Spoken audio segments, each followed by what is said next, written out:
पूर्व गृह मंत्री अनिल देशमुख को कल बॉम्बे हाई कोर्ट से जमानत मिल गई, लेकिन उस पर स्टे लग गया है 10 दिन का, क्योंकि सीबीआई जो जांच एजेंसी है उसने इस फैसले के खिलाफ सुप्रीम कोर्ट में चुनौती देने का फैसला किया है और जिस पर 10 दिन तक उन्हें यानी अब और जेल में रहना होगा। इसके पहले पीएमएलए के तहत जो गिरफ्तार थे उसमें भी उनकी जमानत हो चुकी है, लेकिन अब चूंकि सीबीआई की कोर्ट से भी अब जमानत मिल गई है, हाई कोर्ट से, खास करके सीबीआई केस में, तो अब उनका बाहर निकल पाना लगभग निश्चित है। बस इंतजार है कि सुप्रीम कोर्ट इस पर अपना क्या रुख करता है। लेकिन इस बीच बॉम्बे हाई कोर्ट का 16 पन्नों का जो ये फैसला आया है वो अपने आप में बहुत कुछ कहता है और इसमें केस की कमजोरियों को इंगित कर रहा है। खास करके इस संबंध में हम बात करेंगे अनिल देशमुख के वकील इंद्रपाल सिंह जी से। सर, जो फैसला आया है, जमानत भी आप लोगों को मिल गई, लेकिन अभी 10 दिन हालांकि इंतजार करना होगा क्योंकि स्टे लग गया है। लेकिन जो बड़ी बात है ये जो फैसले की कॉपी है, इसमें कई बातें ऐसी कही गई है जो बताती है कि केस किस तरह से कमजोर है। तो ऐसी कौन सी प्रमुख बातें हैं यहाँ पे? सबसे बड़ी बात तो उन्होंने कहा है कि जो सचिन वाजे जो है वो ट्रस्टवर्थी नहीं है, यानी विश्वसनीय नहीं है, और उसका स्टेटमेंट जो है वो रिलायबल नहीं है।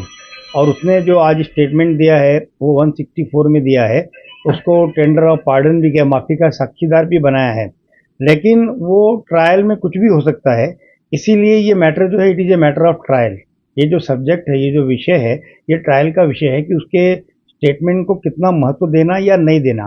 तो बेल के वक्त तो उसके सचिन वाजे के स्टेटमेंट को हाईकोर्ट ने ज़्यादा महत्व नहीं दिया है। लेकिन वो एक माफी के गवाह हैं, तो ऐसा क्या आधार पाया हाईकोर्ट ने जो उसको बहुत ही ट्रस्टवर्दी नहीं पाया? सबसे बड़ी बात है कि उनका जो कैरेक्टर और चरित्र और कंडक्ट है वो काफ़ी टेंटेड है कि वो एक इनका फेक इनकाउंटर में केस उनके ऊपर है, उसके अलावा मर्डर केस उनके ऊपर है, एंटेलिया में जो जेलेटिन रखने का आरोप है एनआईए में, ये उनके ऊपर है। बाद में गोरेगांव और मरीन लाइन और थाने में कई एक्सटॉर्शन के केसेस उनके ऊपर रजिस्टर हैं। तो उनका जो पूरा कैरेक्टर है, जो उनको कैनवास देखा जाए तो उनका पूरा ब्लैक है, वो एकदम टेंटेड है। तो वो कोर्ट ने व्यू किया है, अपने जजमेंट में बोला भी है कि उनको कहाँ तक बिलीव करना और कितना बिलीव करना ये बहुत मुश्किल है। और वैसे भी कोई भी स्टेटमेंट बेल के वक्त बिलीव नहीं किया जाता या रिलायबल नहीं माना जाता, क्योंकि ट्रायल के ऊपर ये जो माफी का साक्षीदार है कल चलकर पलटी हो सकता है। आज वो माफी का साक्षीदार है, कल अगर वो पलटी हो गया तो ये स्टेटमेंट को क्या वैल्यू रहेगी? तो ट्रायल ही डिसाइड करेगी कि ये सच बोल रहा है या झूठ। इसीलिए कोर्ट ने माफी के साक्षीदार को इतना महत्व दिया नहीं है। दूसरी बात है कि जो पैसे की उगाही कर रहे थे, 100 करोड़ की वसूली का जो टारगेट, जो आरोप लगा था, वो किसके लिए कर रहे थे? इस पर भी कहीं ना कहीं अदालत ने सवाल उठाया। बिल्कुल सही है। इसमें जब भी जो 164 के जो स्टेटमेंट है, जो मजिस्ट्रेट के सामने डीसीपी राजू भुजबल और एसीपी संजय पाटिल और बार ओनर्स, इन सब के 164 में स्टेटमेंट है।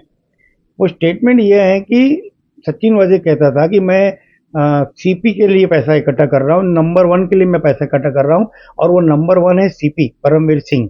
तो ये कोर्ट ने अपने बाकायदा ऑर्डर के अंदर मेंशन किया है कि सीपी इज नंबर 1। लेकिन पैसे जो उगाही किए गए थे, खास करके बार वालों से लिए गए थे, वो पैसे सचिन वाजे ने बयान दिया है कि उन्होंने पहुंचाया था, तो वो तो गया था। बिल्कुल ऐसा कहीं भी इसमें ऑर्डर में नहीं आया है कि सचिन वाजे ने कुछ पैसे दिए थे और ये वहां तक पहुंचे। इन्वेस्टिगेशन या जांच की कमजोरी कहें या कुछ भी कहें, जो सत्य है वो सामने आता है और सच कभी छुपता नहीं है। इनके अकाउंट में जो पैसे हैं, जो 1,17,00,000 आए हैं, वो डोनेशन के हैं, और वो डोनेशन जो है जैन ब्रदर ने आज नहीं कई बार दिया है, और 10-12 साल से संस्था को डोनेशन वो देते आ रहा है। पर एक ट्रस्ट है, ट्रस्ट में जो पैसा आता है वो कोई आदमी को उससे कुछ फायदा नहीं होता है, बेनिफिट नहीं होता है। ट्रस्ट जो होता है वेलफेयर के लिए बनती है, कमाई के लिए नहीं बनती है। इन सब बात को मद्देनजर रखते हुए ये मालूम पड़ता है कि ये अनिल देशमुख साहब को कोई भी पैसा उनके ट्रस्ट में या उन तक टेंटेड मनी नहीं पहुंचा उन तक। यानी हाईकोर्ट ने जमानत दी है और साथ में कहीं ना कहीं ये भी कह दिया कि कई कमजोर कड़ियां हैं जो कि केस को कमजोर बनाती। बिल्कुल, केस तो बहुत कमजोर है, और मैं कहूँगा कि जो जांच है वो भी एकदम फीकी है, क्योंकि इस केस में कुछ था ही नहीं। तो वो कितना कुछ करके लाते हैं। तो जब वो कुछ नहीं ला पाए तो उन्होंने सचिन वाजे को कन्विंस किया और उसको मनाया कि तुम इसमें माफी के साक्षीदार बनो, और उसको आधारशिला बनाकर बिल्डिंग खड़ी करना चाह रहे हैं। तो कभी भी फेक जो होता है, नींव होती है, उस पर बिल्डिंग खड़ी होती नहीं है, इसीलिए ये केस भी खड़ा नहीं होगा। तो बड़ी राहत है आप लोगों के लिए। बहुत बढ़िया। तो आज सुबह आप जाकर पूर्व गृह मंत्री अनिल देशमुख जो हैं उनसे मिले जेल में, क्या बातें हुई?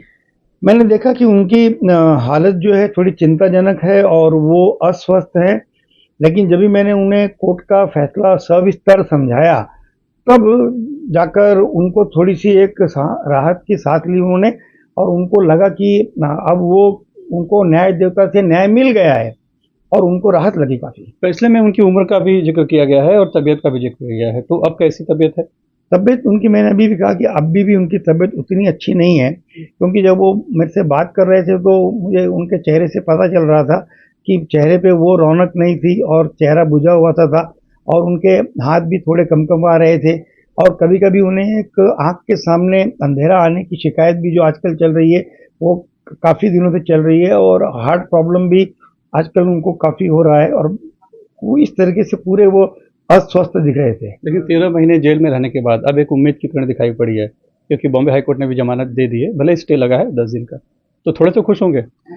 खुश, फैसला पूरा मैंने जब उनको समझाया तो वो खुश हुए कि वो उन पे दाग नहीं कहीं लगा है, वो नंबर 1 नहीं है। वो जो आज तक गलत पोर्ट्रेट किया जा रहा था मीडिया द्वारा या हर जगह पे बोला जा रहा था, तो वो उनको एक राहत मिल गई कि उनके ऊपर कोई एलिगेशन इसमें नहीं है, तो उनको राहत काफी मिली है इसके। यानी आप लोग जो पहले से कह रहे थे कि ये पूरा का पूरा मामला राजनीतिक बनाया गया है, आप लोग को लग रहा है कि अब हाईकोर्ट के जमानत के फैसले के बाद, ऑर्डर कॉपी पढ़ने के बाद कहीं न कहीं सही लग रहा है? बिल्कुल, अभी लोगों के सामने सच्चाई आ गई है और न्याय देवता ने हमें न्याय दिया है। आगे भी हम उम्मीद करते हैं कि सुप्रीम कोर्ट से भी बहुत जल्द हमको न्याय मिल जाएगा, और इसी बात की उम्मीद से ही आज मैं उनके पास गया था कि आप हिम्मत मत हारिए, ये 10 दिन के अंदर अंदर आपको न्याय देवता फिर से न्याय देगा। धन्यवाद। तो स्वाभाविक तौर पर एक बड़ी राहत की बात है, खास करके अनिल देशमुख के लिए। जमानत बॉम्बे हाईकोर्ट से मिल गई है, भले ही 10 दिन का अभी उस पर स्टे लगा है, लेकिन जिस तरह से पीएमएलए में भी उन्हें जमानत मिली थी और ईडी सुप्रीम कोर्ट गई थी, लेकिन वहाँ से उसे जो है कि कोई राहत नहीं मिली और उन्होंने हाईकोर्ट के फैसले को बरकरार रखा, वैसी ही उम्मीद फिलहाल यहाँ पर बचाव पक्ष ने भी लगा रखी है। लेकिन बड़ी बात यह है कि जमानत मिल गई है हाईकोर्ट से, और जो फैसला की कॉपी है, जो आदेश है, उसमें कुछ ऐसी बातें कही गई है जो बताती है कि जो पूरी केस है वो बहुत ही कमजोर कड़ियों पर टिकी हुई है। मुंबई से कैमरामैन अशोक महाडिक के साथ सुनील सिंह, एनडीटीवी इंडिया के लिए।